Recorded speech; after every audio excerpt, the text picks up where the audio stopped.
泰式海南雞飯咧，佢絕對可以排頭3名嘅。佢呢個豬手飯咧，好食過你泰國嗰度食嗰啲所謂嘅網紅名店。呢個豬手飯好好食喎，仲好食過我去泰國嗰度食。我喺泰國人影到咧，我望過嚟啲返學嗰啲讀書嗰啲喺學校入邊咯。Nice。精神啊，我係大偉啊！今日我哋食咩啊，細佬？食海南雞。係啦，今日咧我哋就嚟到石排灣呢度咧，要介紹一個隱世嘅泰式海南雞飯啊！呢度咧石排灣新苗啦，咁我哋今日介紹嘅隱世小店咧，就係呢個新苗嘅熟食區呢度，就係依間美食加工房啊！Hello， 我又嚟幫襯你啦！我要一個海南雞飯同埋一個豬手飯。同埋我想再問多次啊，事頭婆，你係泰國人嚟嘅？คนไทยค่ะคนไทย點解會嚟澳門呢？我想問下。我係老公係澳門人你嚟咗幾耐其實？ 20年啦。哦，佢泰國玩就識咗你，跟住就帶咗你翻嚟啦。好，唔該你，唔該你。呢個豬手飯係42啦，海南雞飯就48嘅啫。嗱，咁呢度買嘢食咧，就喺嗰度落單，佢俾2張飛你啦。咁啊，攞住呢2張飛過嚟呢邊埋單嘅要。賣完單咧，要攞翻張嘢過嚟俾佢㗎。哦，呢度搞掂啦已經。好。先咧嚟到呢度咧，最重點介紹嘅就係佢哋嘅海南雞飯啦，因為佢個海南雞飯咧係我喺澳門街食過咁多間泰式海南雞飯咧，佢絕對可以排頭3名嘅。雞我哋冇新鮮雞啦，但係佢依然做到咧隻雞嘅嫩滑程度係 OK 嘅。咁當然個靈魂就係佢哋嘅油飯啦。嗱，我喺澳門街食過咁多嘅油飯咧。佢呢個油飯咧，唔單止個色靚啊，重點就係佢入面嘅香料味咧係非常之豐富嘅。咁包括我哋2位澳門網紅做嘅海南雞，包括阿燦啊、榮哥，對於佢個飯嚟講咧，絕對係唔夠呢個飯靚嘅，因為佢呢個飯咧，哇個飯粒咧又夠軟滑啦，啊一粒粒咁樣。佢落嗰個香料係非常之多，你會食到好多唔同層次、好豐富嘅味道啊！哇，一聞落去咧，個油香咧好豐富啊，跟住啲飯粒咧一粒粒晶瑩剔透嘅，跟住啲米咧，因為佢用泰國米啊，同埋佢落咗油去煮咧，令到啲米咧好軟滑㗎。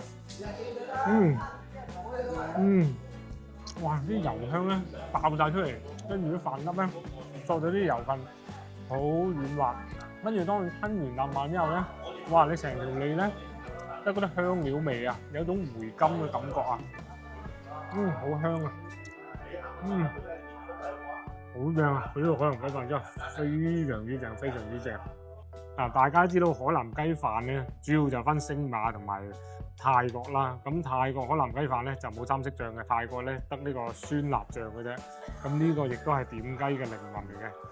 咁大家見到佢哋嘅雞咧係浸到非常之靚嘅，嗱嗰啲肉咧係，好嫩滑啊！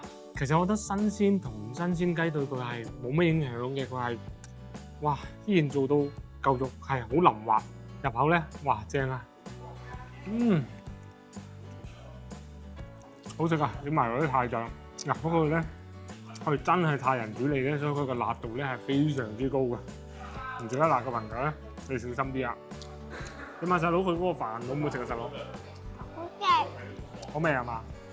啲雞雞咧，雞唔好食啊？好食。啊，不過缺點咧就係佢入面咧有啲香料咧係有啲硬牙嘅，就呢啲白色一粒粒嘅呢啲咁嘅香料啦，佢係會有少少嘅硬牙嘅。大家食嘅時候咧就要慢啲去食，唔好一嘢大啖咬落去咧，牙齒唔好嘅朋友咧就會啃到你唔舒服噶啦。咁但係總體上嚟講咧，佢呢個海南雞飯咧係非常之出色，非常之好食嘅。嚟，細佬，嗱咁呢個海南雞飯咧就冇得頂噶啦。咁但係琴日咧見到佢哋嘅豬手都非常之靚嘅，因為即係同我哋喺泰國見到擺街嗰啲咧。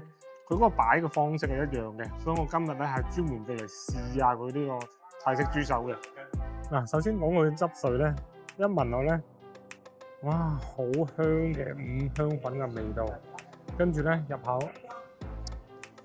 佢係偏甜嘅，但係嗰種甜咧好清啊，唔會好黐粒粒啦。跟住重點，我哋試下呢個豬手先。咁個豬皮咧睇個樣咧就即係剔透咁喎。入口，哇，好 Q 彈啊！呢個豬手嘅豬皮好 Q 彈。我而家咧食緊一個豬肉味嘅一個啫喱咁嘅感覺啦。我就咁睇嗰啲肉咧，已經唔怕老唔怕柴嘅啦。但係咧睇同落口都係兩種口感啊，要同大家試下先。果然如我所料啊，豬手嗰啲肉好鬆軟，好腍滑。哇！點埋嗰啲汁咧，哇正啊！用條脷輕輕壓咧，佢已經散開咗啦。但係散開咗咧，佢唔係爛喎，佢仲有啲膠質嘅纖維咧，令到啲肉成一團喎。亦都係有少少咀嚼嘅口感喺度嘅。所以咧，哇，好食啊！佢啲豬手飯真係非常之好食，非常之好食。跟住我哋試下佢嘅靈魂醬汁先，少少個醋酸味，佢啲油脂嘅肥膩，好食嘅。我重複再重複都要講，佢呢個豬手飯真係好好食，好好食。但係唯獨缺一點靈魂咧，就係佢冇配到泰式嘅鹹酸菜啊！如果多翻少少泰式鹹酸菜咧，咁就完美啦。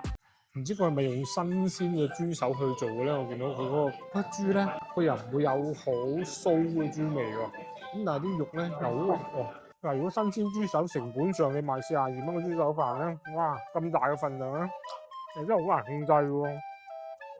對上一次去泰國咧，食咗間非常之出名嘅名記豬腳飯啦。咁我覺得嗰啲豬手飯咧，唔同嘅門店咧個味道係非常之參差嘅。咁可能總店會好食啦，但係佢去到巴提雅或者係布吉島嘅分店咧，佢冇咁好食嘅。所以咧，佢呢個手飯咧真係好食過你去泰國嗰度食嗰啲所謂嘅網紅名店，就係我哋所講嘅高手在民間啦。